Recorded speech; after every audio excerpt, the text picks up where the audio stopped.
Hey, everybody, Kevin here with Pursuing Pixels, and welcome back to another edition of Save It for the Cast, and you know the drill by now. As always, we got the whole crew in the house once again this week.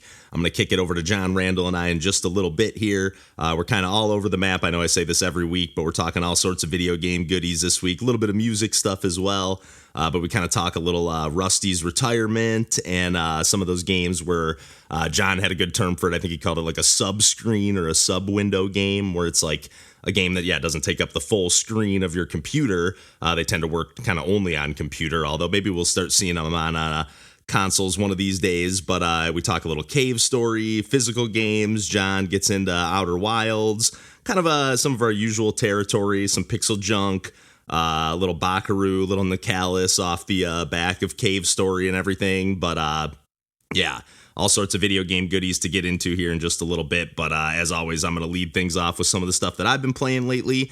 Although I've just been kind of dipping my toes into the water. And I guess before we get into the stuff that I've been playing, I'm also just so pumped for that Switch 2 announcement. I know some of those price tags are a little bit steep, especially on some of the games. I really was not mentally prepared for $80 games right off the bat when we just had that jump to $70 for Tears of the Kingdom, which I didn't even really personally like all that much. But even for apparently some of the re-releases are going to be $80, like the Switch 2 like upgrade re-releases.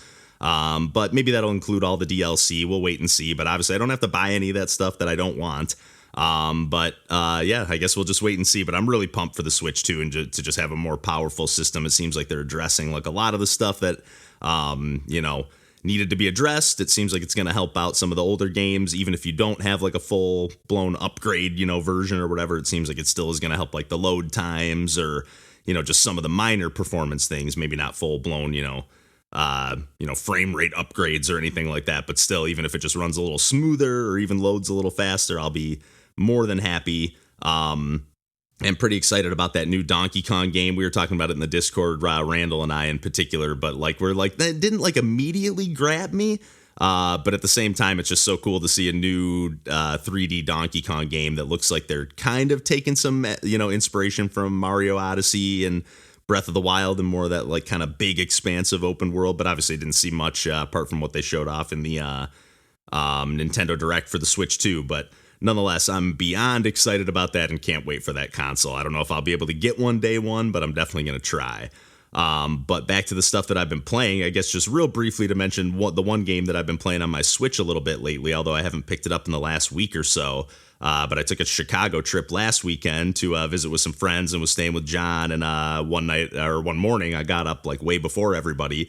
I was staying over at John's place and then decided to fire up my Switch, so I started playing some Iconoclasts. I don't know what got me to boot this up. I actually own this, I think, on my PS4. Maybe it was like a PS Plus game at some point, and I just never got around booting it up. I just remember seeing it on my PlayStation startup screen or whatever for a long time and never playing it. And then I picked it up on Switch at some point on sale, I think for $5. It's normally $20. And this game seems to get kind of mixed reviews, mostly really positive, but seems like a lot of people quote unquote complain about the fact that it's not a Metroidvania. But for me, that's I started reading up a little bit about it after I've been playing a little bit lately. And I was like, oh, it's not a full blown Metroidvania. It's obviously kind of laid out like one. But it's more of they call it an exploration puzzle platformer is kind of what a lot of people are referring to it as, and that seems right up my alley because otherwise I'm really loving the pixel art. And not that I have anything against Metroidvanias, I just tend to know that I'm not going to finish them or I'm going to get lost and just lose my way or lose my motivation, whatever the reason or excuse might be to stop playing. It just tends to happen pretty often with me in Metroidvanias. So I was pretty happy to read that, and it does kind of feel like I'm only about an hour in, but it does kind of feel like they're starting to break up the game into not different maps per se, but kind of different areas or different levels. Not so distinct as Gato Roboto, where it's straight up you're just playing these levels in order. It seems like you're gonna have to do a little backtracking back and forth, and the story is pretty interesting so far. A little long-winded and heavy-handed, but not quite as much as I thought it was going to be. I know a lot of people kind of talk about both this game and Owlboy kind of one and the same in the sense that they're kind of made by one singular person. I don't know if Owlboy, if the soundtrack as well is done by the same person, but I know with Iconoclasts, every aspect of this game, to the best of my knowledge, other than maybe translations or things like that, was done by this single developer over the course of a long period of time. Same thing with Owlboy. Apart from maybe the music, I just don't have that fact or that knowledge off the top of my head about Owlboy, but I did confirm that about Iconoclasts. Looking it up, I was just blown away that, like, man, they did the music for this as well on top of the pixel art, which is amazing. It just like kind of immediately sucks you in, like the energy. And otherwise, it's, just like a platform where you play as this character that has like a gun that kind of automatically aims, which is kind of cool. I actually really like that. It took a little bit of getting used to, but then I was like, oh, it's kind of nice to not have to like twin stick shoot it up while I'm platforming around or worry about aiming really all that much. It seemed maybe there's a setting to turn that off. I don't know, but I really like that. And then otherwise you have this like wrench that you can use for melee attacks, but then that's also kind of your main like puzzle solving mechanism or whatever. You're going to like grab onto bolts or various things and crank them so that it opens a door or, moves something over for you to jump on or whatever it might be. I'm still in the pretty early goings here so far. But yeah, I'm really enjoying my time with this one. I'm looking forward to playing some more. And then over to my computer on my laptop, I've actually been just in a little bit of a like strategy gaming mood. I haven't really dug too deep into any of these games here. But I've been listening to a lot of the 3 Moves Ahead podcast, just going through their backlog and even listening to some of the newer episodes. They don't release on as frequently of a basis as they used to. I think it was a weekly podcast before. Now it seems a little more like monthly. But I was just like, you know what? I've never really listened to their like old backlog, and they talk about a lot of games that I like. I really like when they veer into like stuff like Kingdom or some of the stuff that isn't like, traditional strategy games that are more up my alley. But nonetheless, I don't even think they've done episodes on either of these games, or at least definitely not on Dungeon of the Endless, which is, I didn't realize was like a full-blown series from Amplitude Studios, or not series, but like universe. Like pretty much all their games, to the best of my knowledge, or most of their games, have like the word endless in it, like endless space or endless, I want to say Legion. I don't think that's right, but endless something. It's just pretty cool. It's really cool to see like kind of everything. And they have another game too called Endless Dungeon, which is similar to Dungeon of the Endless, but it's like they're both kind of tower defense games. I guess Endless Dungeon is more of like a top-down twin stick shooter action kind of situation, where Dungeon of the Endless, which is the one that I've been playing, I'm only put about an hour into this one as well, if that. And it's pretty confusing. I actually had to pull up like a YouTube video that was just like, hey, I'm going to kind of walk you through a little bit more in-depth tutorial, because what they give you in the game is not much. And that's kind of part of the charm. That's what I like about roguelikes a lot of the time, is like learning the ropes and figuring out like, oh shit, that kills you? Oh, I didn't think that was going to happen. But sometimes that can be also very frustrating when you're like a little further into a run. We're in something like Downwell or something where the run maximum is going to take you 20 minutes. It's not going to be all that frustrating, where I don't know how long a run is in this game, but you're basically just trying to like clear the floor. It's a top-down, little bit of tower defense, similar to that Endless Dungeon game that I mentioned, that they also made, which is I think their most recent game. But for Dungeon of the Endless here, to not make, just keep making it more confusing. But for this game, it's like pixel art, top-down. You can play with controller, which is really nice. I played a tiny bit of this on Game Pass back in the day, actually, and really liked it. And then they took it down before I could really dig into it proper. And then they released it, or like, made it available on Steam for free for a week at some point. Or I don't know. I know I never bought this game, but I just have it in my Steam library. But I ended up reverting to, even though it has the gamepad controls and I had played it and liked how it played on Xbox, it just feels really nice to play with like mouse and keyboard and be able to drag the mouse all over and click on stuff. It can feel a little clunky to like have to click on your characters and click on things on the screen for the menus like here and there, which the other game I'm going to talk about for a quick second too has that a little bit as well. So it can be like a little bit tedious, but once I feel like once I learn a few more of the hotkeys or just get them like internalized a little more on the keyboard, I'll have it down a little better. And otherwise you're just trying to like protect this crystal, which is right in the room that you start at. And then otherwise it's like kind of turn-based. It doesn't feel like it. It feels a lot more real-time, but like every time you open a door to a new room, that's like essentially like triggering a turn and like causing things to happen. And then you can build different things like little turrets in certain rooms. Like I said, I haven't played enough of this, and maybe I'll like unlock new things to build in the rooms and stuff, because I don't have many options right now. And there's only a handful of characters to select from, but it looks like there's about a dozen plus in like the full roster.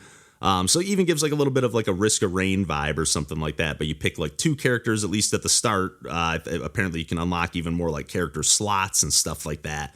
But you're just kind of like yeah, it's like turn-based, but also like real-time strategy style gameplay. And you're like clicking on the characters and sending them to whichever room, and then you can power up the rooms with the different resources you collect so that monsters don't spawn in those rooms. And then once you like try to find the exit, or once you do find the exit to the floor that you're on, there's like an elevator or something, and you have to carry the crystal to the elevator and take it to the next floor. But that's going to trigger like another wave of monsters, like a more intense one. But yeah, it's just been a lot of fun to kind of poke and prod at that game. I kind of really like playing these games, whether they're strategy or whatever, but a roguelike, or, as long as it's not too frustrating. I haven't had any like long runs that I got screwed over on here yet. So maybe I'll change my tune if that happens. But I just really like these games where you have to like kind of poke and prod and learn the systems, and kind of like Kingdom, that game's even like leans into it more so than this, where like you don't even really get any dialogue or descriptions or anything in the menus or anything like that. But in Dungeon of the Endless, there's tons of menus and stuff, and you can upgrade your characters. Like I got to explore it a little bit more, but I could kind of see myself getting into this one, especially like for a good like after work, fired up for a minute game, or for run after work or whatever. And then the other strategy game that I've been playing a little bit of is Overland. This one was included in one of the Itch.io charity bundles over the years, if not many of them. But I've booted it up a couple times. Always was like a little bit nervous that it wouldn't run well on my computer, since it's in like a 3D art style, but it's like a really like low poly, 3D art style that I really like. And it runs pretty well on my computer. I haven't had any issues at all. And it's just kind of like this top down isometric, like the grids of the stages that you're on. It's also like a roguelike structure where you're going like from map to map to map. And the conceit in this game is you're like hopping in a car in this like post-apocalyptic world, and you're just trying to get from the East Coast to the West Coast. And I've only played like the first stretch of the trip here. And you basically just try to like at each like stopping point, sometimes there's multiple that you can pick from. So you pick the one you want to go to that uses up a little bit of fuel in your car. And then at each stop, you want to try to like find some like abandoned cars to either siphon the gas out of, or just take that car if it's in better condition than yours, or look for other various things, healing kits. I don't even know if there's healing kits or anything like that from what I've found so far. But you can like, search dumpsters. They're like really, really small little like diorama type levels. Like I think the same size as like an Into the Breach style map, maybe like one or two more tiles in either direction, but about that size. But there'll be like buildings, dumpsters. I might have said that already, trash cans. And then these like kind of like weird looking 4-legged monsters. Like I think there's just like aliens or something, but they have like these like purple crystals on their backs or whatever. And they'll kind of move one tile at a time per turn and just try to hunt you down. And they'll keep spawning up out of the ground, kind of similar to Into the Breach over time, depending on, I think each stage has like different things that trigger. But yeah, it's just a really cool progression system. I love the just like overall conceit. It kind of like even like leans into the humor. Like you can get like dogs that you pick up along the way. Apparently you can turn on in the settings, like the run I just played last night, or the last time I played, whenever that was. You can like turn on like an all dog mode, which lets the dogs like actually drive cars so that you don't have to have any people or anything. But like back to, like I mentioned about the menus in Dungeon of the Endless, like it can be a little tedious to like, okay, I'm on this tile now, I want to pick up like the stick or the glass bottle that's on there, so I got to click on the tile, then click on like the little icon of the stick to pick it up, and then click on the enemy to show that I want to attack that enemy, and then click on the stick again to show that I want to hit the enemy with the stick and kill it. But I do like that it will say, if it will kill the enemy, it will just say kill. If it won't, it'll just say attack. And just little details like that, like I just feel like are really, really well done. But you can pick up like not only dogs, but like more survivors along the way. You can abandon them as well. And you can like, you can take the car and ram it into things, but you're just trying to like, then once you get into the car, fuel it up, or, have enough fuel to escape. You can even actually escape on foot. But it's obviously harder to do because you have a movement range. Once you're in the car, you can kind of turn it on and just jet, off the level or whatever. And you don't have to explore. You can kind of be, hey, I think I'm loaded up good enough here. Doesn't look like there's anything on this level that I want to, explore or risk. So you're really kind of juggling that risk reward, and it's just very different from most strategy games that are like really like, hey, let me level up your character and make you feel like way more powerful. Like this game, you just feel so helpless. Like you're just like a regular person picking up a stick and just trying to fend off these alien enemies. And it's just, I don't know, it's got this sense of tension that you don't feel I don't feel very often in the stuff that I tend to play. In a different way, because I play a lot of intense video games or whatever you want to call them.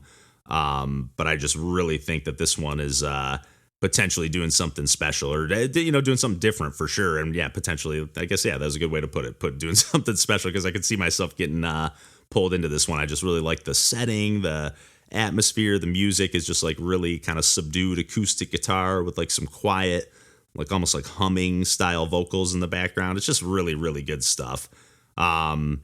But yeah, I've been playing a few other things on my computer as well, some platformers and arcadey style games, but I think I'll save those for another time, because I've done more than enough rambling here, because we've got a little meteor saver for the cast coming up here in a minute as well. A couple separate chunks of conversation, like I said, all over the map with all sorts of stuff. So I'll kick it over to that here with Randall, John, and I. And yeah, until next week, we'll catch you then, and take care.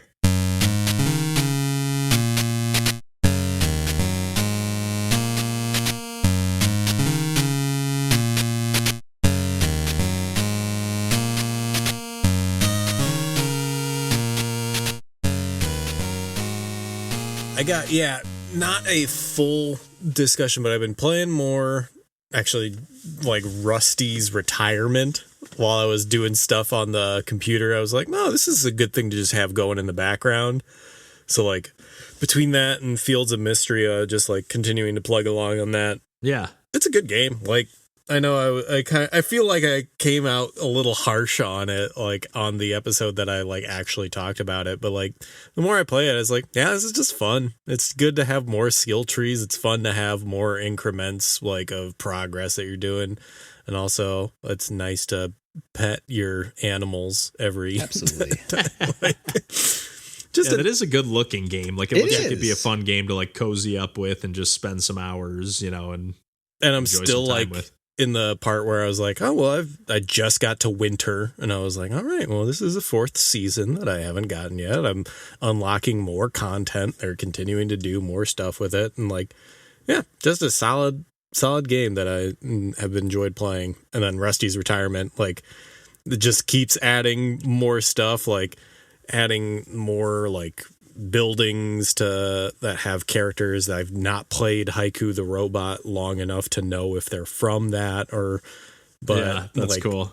Just adding more mechanics to a fun little idle game that just sits at the bottom of your screen or on the side of your screen. It's like good game. Do you find it's actually feasible to like do other things while you're playing it, or do you find yourself like once you start playing and doing some things? Because every time I've played a quote unquote idle game, it's been more of a game that actually means you're constantly juggling and managing everything at the same time. And like, it's not like the time pressure's on so much, but you're just drawn to keep doing things. You're like, oh, well, now I did that. Now I can do this. Okay, let me just keep doing that. And there's just like, it's almost like I don't know when to pull the plug and stop playing. For something specifically that I think like sits at the bottom of your screen, or like one of those like screen, like sub-screen windowed screens, those idle games, I think it works best when you have either a program that you're using or like something that like has like an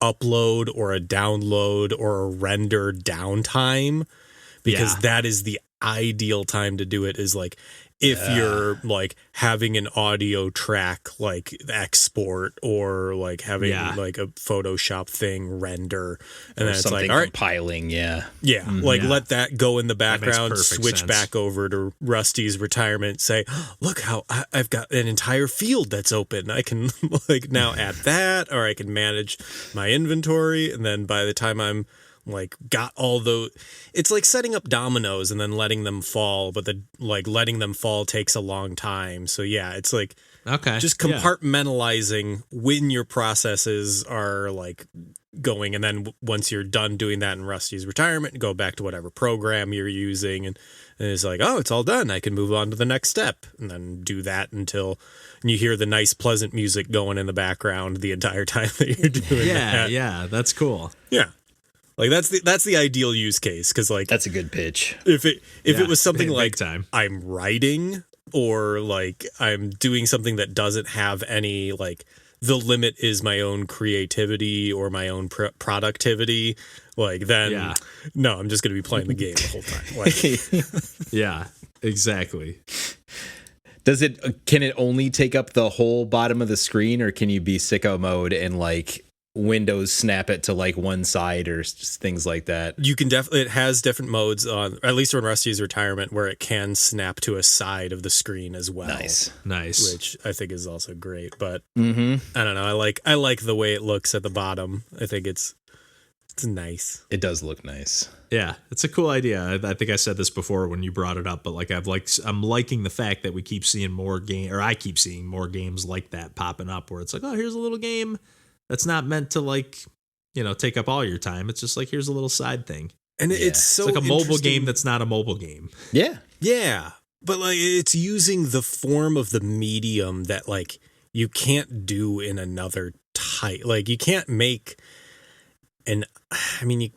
I don't know. I was trying to think it was like you can't make an idle TV show, but that's kind of what like the like Netflix was talking about in terms of like using AI content to generate like a background second screen experience. Like, but like the way of, I don't know, purposefully designing something.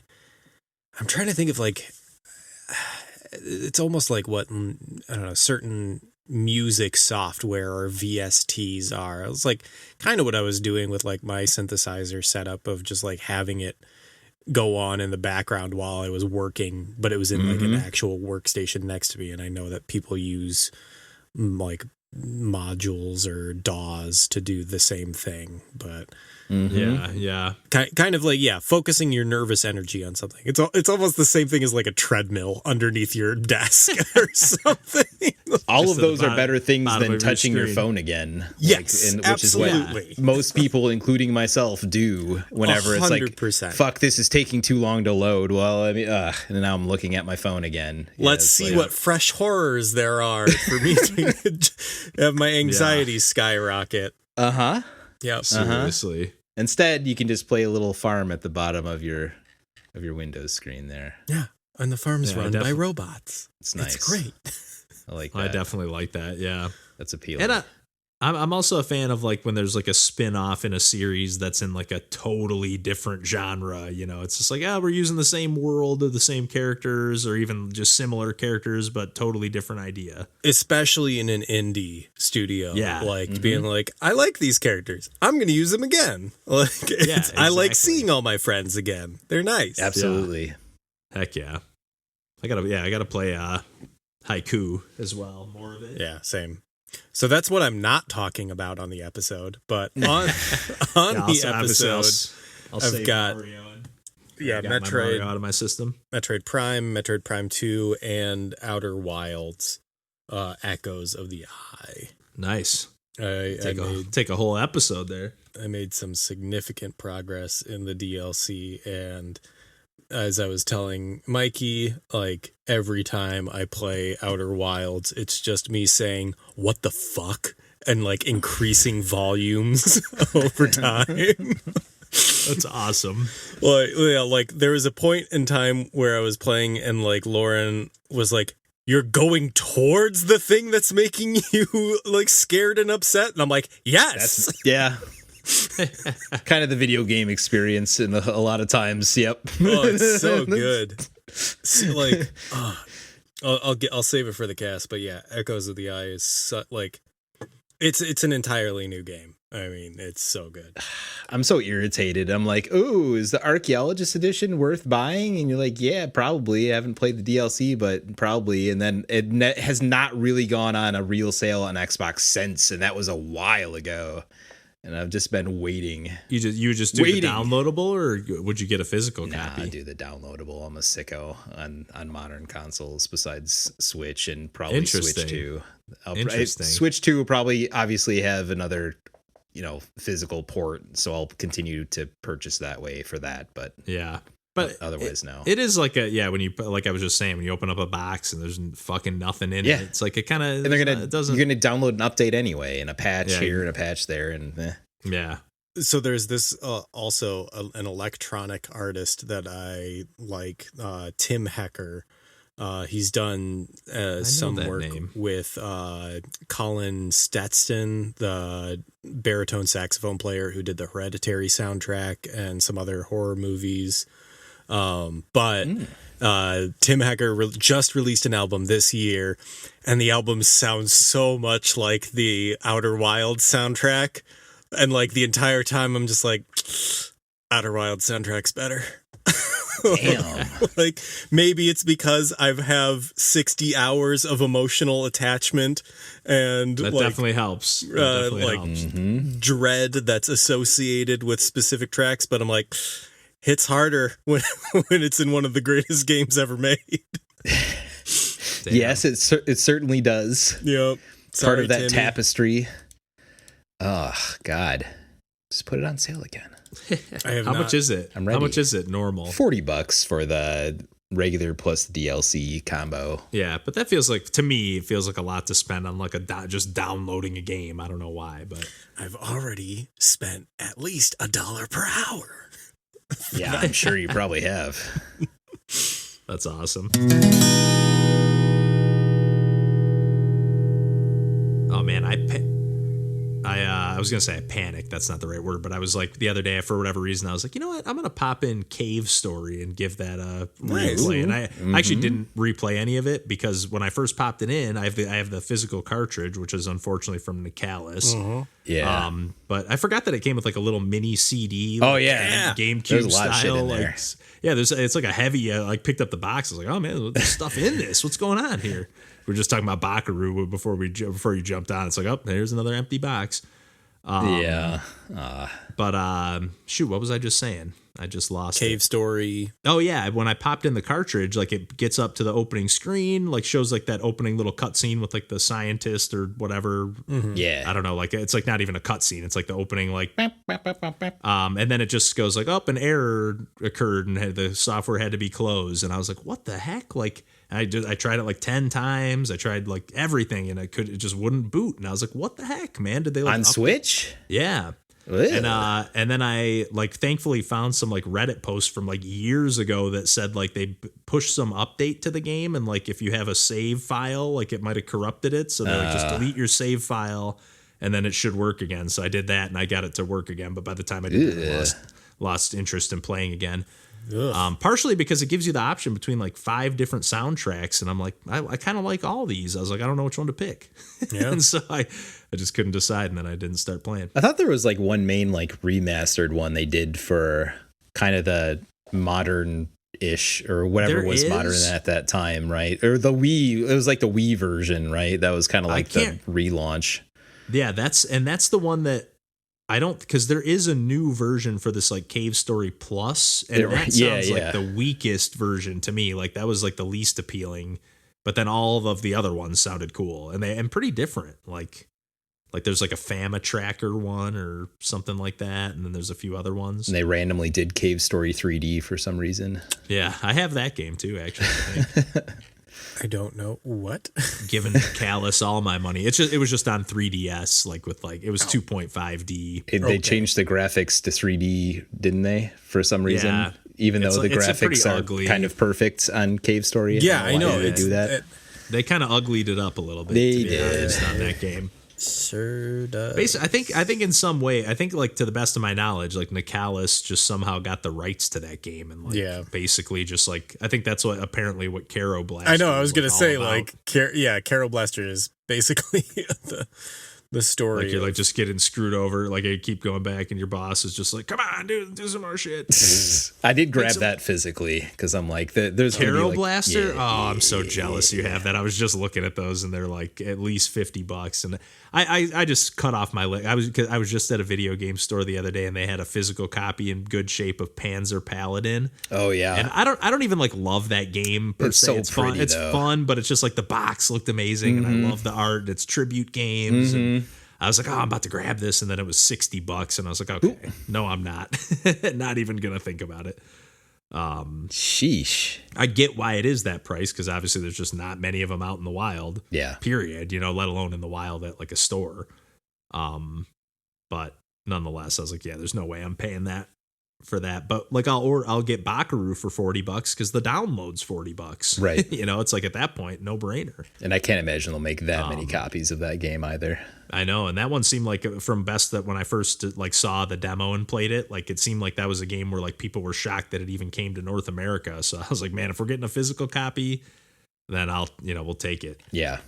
Got to support stuff like that. So hopefully they keep making it. Totally. I was telling John too, it feels so cool to just own a physical game that says "good feel" on the bottom right corner. It also says Spike Chunsoft next to it, which is cool that they published it. Oh yeah. They've got a pretty good track record, even though that Pixel Junk Monsters game was kind of broken, and it was fun, but I still played through that game regardless of the brokenness. I liked it that much. It was cool. I just remember we like tried playing online. We never could sync up one time. Oh no, it was super broke. Yeah. Yeah. Yeah, just a shame. But those Pixel Junk games are awesome. Yeah.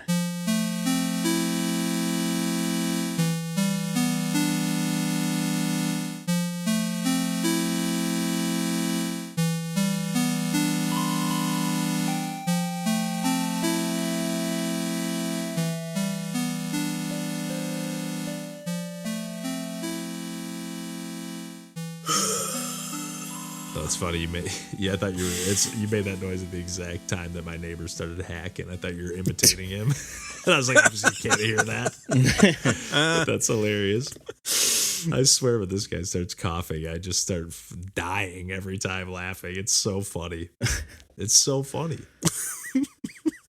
Oh man. Like it's insane. It's absolutely insane. Make a diet switch or something there. Yeah. I'm not sure. Like I'm pretty.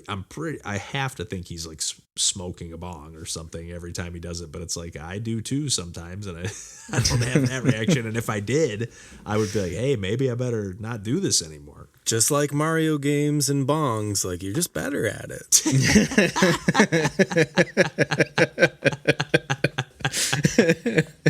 There's no difficulty there. Yeah. Oh, you're hacking? Couldn't be me. You ever puffed before? Oh.